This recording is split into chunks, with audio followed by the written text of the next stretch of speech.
New York City, November 1966. A television studio on the east side of Manhattan. The lights are hot. The cameras are rolling. Millions of people are watching at home. And Marlon Brando is sitting in a chair. He is not comfortable. He was never comfortable in chairs like this. Too clean. Too staged. Everything arranged to make the audience feel like they know you, like they own a piece of you. His hands rest on his knees. Still, relaxed. But his eyes are moving. He clocked everything the moment he walked in. The angle of the cameras, the placement of the chairs. Foss's slightly higher, barely noticeable, the kind of detail a set designer adds on purpose. The folder sitting closed on the desk. The researcher standing against the far wall holding a clipboard, not looking at him. Brando had been in enough rooms to know when one had been arranged against him. He is watching the man across from him very carefully. The interviewer's name is Gerald Foss. He is one of the most powerful television journalists in America. Sharply dressed, silver-haired. The kind of man who has made careers and ended them with a single broadcast. He has interviewed presidents. He has made senators sweat. He considers actors to be a lesser species entirely. And tonight, he has decided to make an example. The invitation came 3 weeks earlier. Brando almost didn't come. He hated interviews, hated the format. Sit here, smile, answer our questions, let us define you for our audience.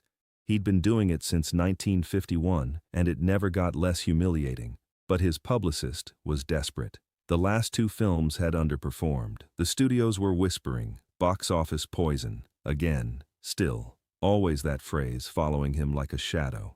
It had started years before this night.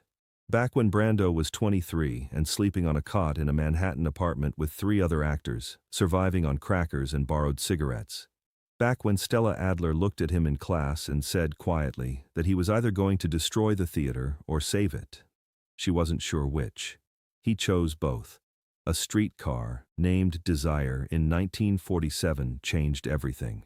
Stanley Kowalski in a torn white undershirt, screaming up a staircase. Raw and animal and completely real. Audiences had never seen anything like it. Critics didn't have language for it. Hollywood came calling immediately. But Hollywood wanted to own what it bought. And Brando didn't belong to anyone. By 1966, he had made enemies. Studios he'd walked out on. Directors he'd contradicted publicly. A reputation for arriving late, going off script, refusing to repeat a take that felt false, even if it looked perfect. The industry had a word for all of this. Difficult. They always had that word ready. It was the word they used for anyone who wouldn't be managed. Just one interview, his publicist said. Foss reaches 30 million viewers. One good appearance and the conversation changes. Brando said nothing for a long time. Then, fine. He showed up alone. No publicist, no handler, no prepared answers. That was his first mistake, according to everyone who later watched what happened. Or his greatest move, depending on who you ask. The first 15 minutes are cordial enough. What the audience doesn't know is that Foss spent 3 days preparing for this interview. He spoke to 4 directors, 2 producers, a studio executive who asked not to be named. He collected grievances like evidence. He built a case. His producer had warned him. Brando is smart. Don't underestimate him. Foss waved it off. He had interviewed Bobby Kennedy. He had made a 4-star general stumble over his own words on live television. An actor who mumbled through his lines and threw tantrums on set was not going to rattle Gerald Foss. That confidence was still fully intact when the broadcast began. Foss asks about the new film. Brando answers carefully, short sentences, measured. He gives nothing away.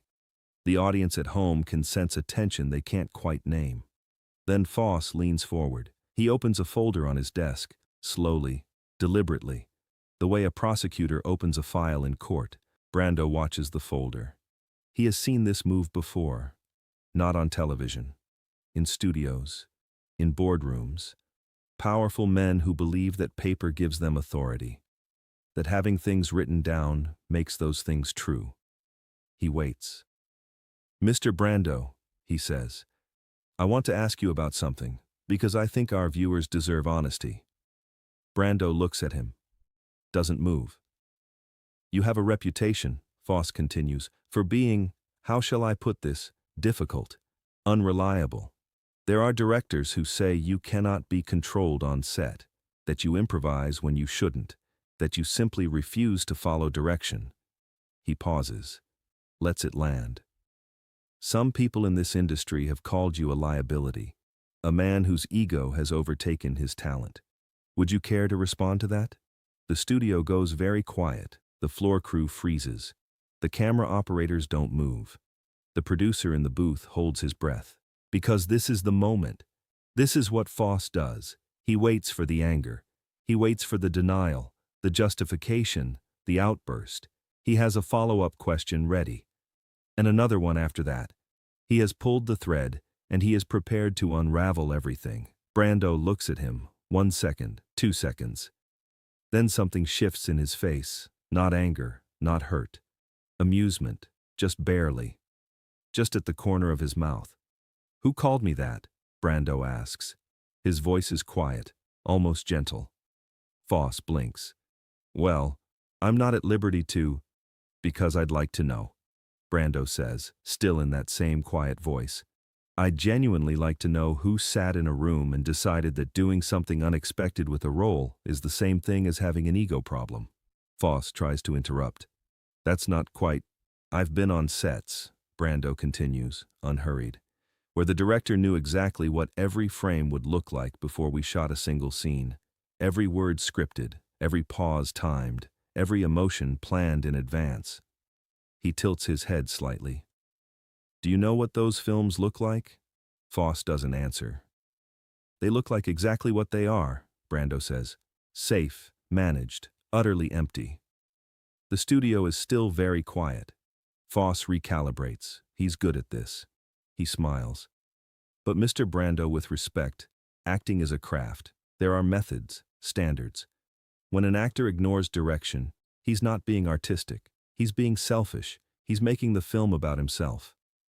Brando nods slowly, as if considering this seriously. That's an interesting word, he says. Selfish. He pauses. Can I ask you something? Foss opens his hands. Of course. When you prepare for an interview, Brando says, do you write out your questions in advance? Foss frowns slightly. Yes, naturally. And do you follow them exactly, or do you ever go off script? Follow something unexpected? Go somewhere the conversation takes you? A beat. Because you just did that, Brando says. Right now. That last question wasn't in your prepared remarks, I could tell. You adjusted. You responded to something real in the room. You didn't stick to the script. He leans forward, very slightly. Was that selfish? Or was that just you doing your job well? The silence that follows is not like ordinary television silence. It is the kind of silence that happens when something true has been said in a place designed to prevent truth. Foss stares at him.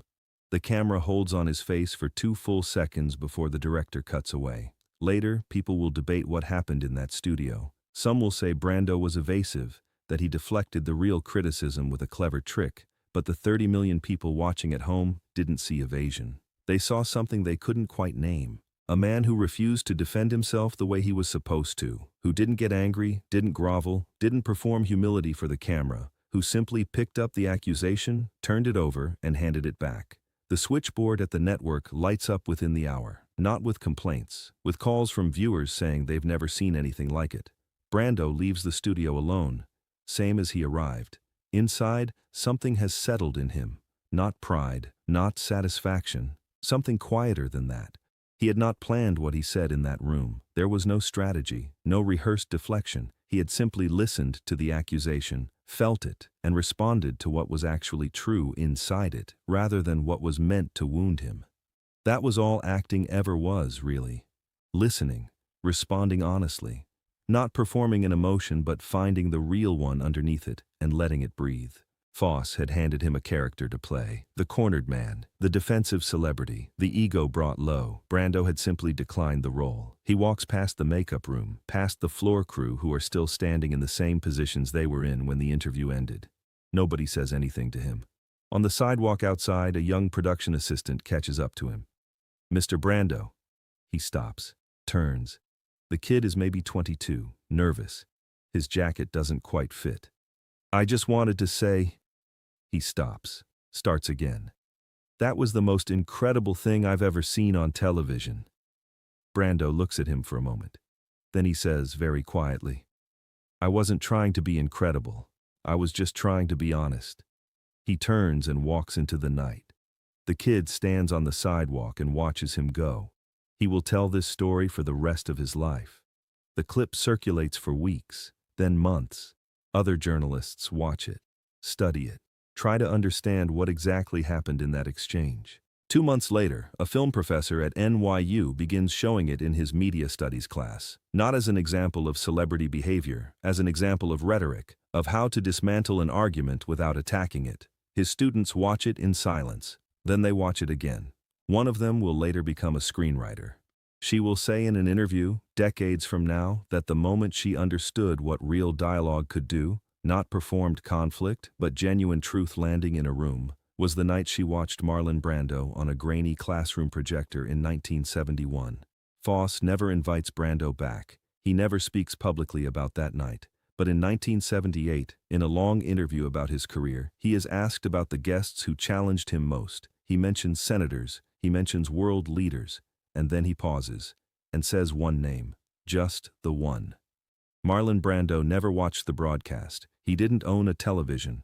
He once said that television was the fastest way to turn a human being into an audience, and he wanted no part of being an audience for his own life. But he knew what he had done in that room. He had walked into a space designed to diminish him and left it exactly as tall as he arrived. Not because he fought back, because he refused to fight on their terms. He died in 2004, quietly, on his own terms, as always. In his final years, he lived mostly on Tetiaroa, his private island in French Polynesia. No press, no interviews, no chairs arranged at the wrong height. He spent his days reading, painting, talking to whoever happened to be there. He had no interest in legacy, no interest in being remembered correctly. He once told a friend, the only thing that ever interested him about acting was the moment when something real happened by accident, when a line landed differently than written, when another actor surprised him, when the camera caught something nobody planned. Everything else was just furniture. The clip from that 1966 broadcast still circulates online. Millions of people have watched it. Acting students study it. Not for technique, not for craft, but for something harder to name. The way a person can sit completely still under pressure and remain entirely themselves. In a chair built to make you small, Marlon Brando took up exactly as much space as he always did. All of it. Somewhere, in archive footage, there is a photograph taken backstage before the broadcast. Brando sits alone in the green room. His jacket is folded over the arm of a chair. His sleeves are rolled to the elbow. He is looking at nothing in particular, not nervous, not rehearsing, just present. There is no performance in his face. There never was. Do not follow the rules. Destroy them. If this story moved you, subscribe. Leave a comment. Share it with someone who needed to hear it today. Hit the notification bell, because the next story is already waiting.